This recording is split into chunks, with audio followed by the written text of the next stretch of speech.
அனைத்து ஆசிரியர்களுக்கும் வணக்கம். இன்றைக்கு ஆசிரியர் வரலாற்றில் ஒரு மைல்கல்ங்க. முக்கியமாக ஒரு மகிழ்ச்சி தர விஷயமாக இது இருக்குது. இதுவரைக்கும் நிறைய தடைகள் இருந்தாலும் பட்டதாரி ஆசிரியர் நின்றுருந்தாலும் சரிங்க. இன்றைக்கி இடைநிலை ஆசிரியரில் ஒரு பகுதியாக ஏடி வெல்ஃபேர் டிபார்ட்மெண்ட்டில் யாரெல்லாம் ஒதுக்கீடு செஞ்சாங்களோ அவங்களுக்கு இன்றைக்கி அந்த துறை வாரியான சான்றிதழ் சரிபார்ப்பு மற்றும் பணி நியமன ஆணை சட்ட முன்னர் வழங்கப்பட்டுள்ளதாக தகவல் வந்துச்சுங்க. 135 பேருக்கு இந்த ஆணையானது வழங்கப்பட்டுள்ளது. புதிதாக பணியில் சேர்ந்துள்ள ஆசிரியர்கள் அனைவருக்கும் நெஞ்சார்ந்த நல்வாழ்த்துக்கள். இதைத் தொடர்ந்து மற்ற ஆசிரியர்களும் விரைவில் பணிக்கு செல்ல கண்டிப்பாக வேண்டிக்கிறேங்க. இதைத் தொடர்ந்து ஏன்னா இன்றைக்கி ஃபஸ்ட்டில் நிறைய பேர் வருத்தப்பட்டுட்டு இருந்தாங்க, ஏடி வெல்ஃபேருங்களா பரவாயில்ல, எங்களுக்கு பள்ளிக்கல்வித்துறையாக இருந்தால் பரவாயில்லன்னு சொல்லிட்டு, தொடக்க கல்வித்துறையாக இருந்தால் பரவாயில்லன்னு சொல்லியிருந்தாங்க. மற்றவர்களை காட்டிலும் இப்போ இவர்களுக்கு விரைவாகவே பணி நியமன ஆணை வழங்கப்பட்டுள்ளதுங்க.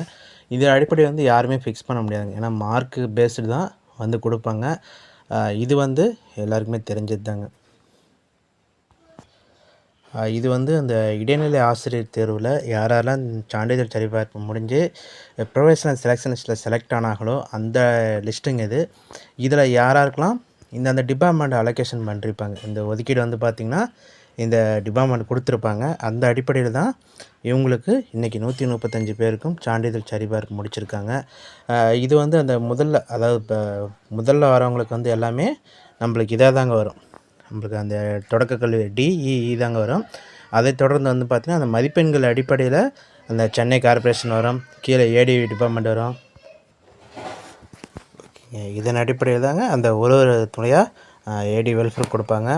அதுக்கப்புறமே எம்பிசி இருக்குங்க. இந்த நான் அவங்களுக்கு ஏன்னா என் செலெக்ஷன்ஸில் எல்லாருமே மேக்ஸிமம் பார்த்துட்டிங்க. எல்லாருமே அவங்களுக்கு பார்த்திங்கன்னா இந்த டிபார்ட்மெண்ட்டு தான் கடைசியில் எந்த டிபார்ட்மெண்ட் ஒதுக்கியிருக்கிறாங்களோ அதுதான் அனைத்து தேர்வர்களுக்குமான துறைகளுங்க. அந்தந்த அடிப்படையில் இப்போ 135 பேருமே இதை கொடுத்துருக்காங்க. கடைசியில் 4 இருக்குங்க. அது பார்த்திங்கன்னா நான் அவைலபிளாக இருக்கிறதுனால இது நீங்கள் சேர்த்தக்கூடாதுங்க. இதில் இருக்கிற ADT Adi Dravidar welfare department இதில் சேர்த்துக்கூடாதுங்க. மீதி இருக்கிற எல்லாமே இதற்கான துறைகள் தாங்க. இந்த பட்டியலில் யாரெல்லாம் இருக்காங்களோ அவங்களுக்கே இப்போ ஒதுக்கீடு செய்யப்பட்டுள்ளது. இப்போ குறைவாக கம்மியாக இருந்துச்சாங்க. அது இல்லாமல் அந்த ஏடிடி வெல்ஃபேரில் பொறுத்த வரைக்கும் கொஞ்சம் ஸ்பீடாக ஒர்க் அவுட் பண்ணுவாங்க எப்பயுமே. அதன் அடிப்படையில் ஏன்னா இப்போ பிடிஎஸ்டன் கூட 16 பேருக்கு பார்த்திங்கன்னா அவங்க ஃபஸ்ட்லேயே போட்டிருந்தாங்க. சில காரணங்கள் அந்த நீதிமன்ற வழக்கு காரணமாக மேலே பெறப்பட்டுள்ளது. இப்பயும் இவங்களுக்கு போட்டிருக்காங்க. அதற்கடுத்ததாக மற்ற துறைகளும் கம்மியாக இருக்கிறவங்க சென்னை கார்ப்பரேஷன் இது எல்லாமே விரைவில் கூப்பிடான்னு சொல்லிட்டு நம்பிக்கை எதிர்பார்க்கலாங்க. சரி, இதை தொடர்ந்து இன்றைக்கி அந்த வழக்கு தொடர்பான ஒரு கேஸும் பார்த்துடலாங்க. இது பட்டதாரி ஆசிரியர் நியமனம் தொடர்பாக நிலுவையில் உள்ள இந்த வழக்கின் பட்டியலுங்க. இது 29/5/2025 கேஸ் ஃபைல் பண்ணிருக்கிறாங்க, ரிஜிஸ்டர் பண்ணிக்கிறாங்க. 30/5/2025 கேஸ் பார்த்திங்கன்னா ஃபைலிங் ஆயிடுச்சுங்க. இப்போ 18/6க்கு பார்த்திங்கன்னா இன்றைக்கி லிஸ்ட்டு போட்டிருந்தாங்க. ரெகுலர் லிஸ்ட்டு தாங்க. இதில் இன்றைக்கி நடைபெற்ற வாதத்தில் என்ன பண்ணியிருக்காங்கன்னா, இது வரைக்கும் இப்போ இந்த நியமனம் தொடர்பாக நிலுவையில் உள்ள அனைத்து வழக்குகளும் மேலே திரும்ப ஒன்றிணைக்கப்பட்டு அது அடுத்த மாதத்திற்கு ஒத்திவைக்கப்பட்டுள்ளதுங்க.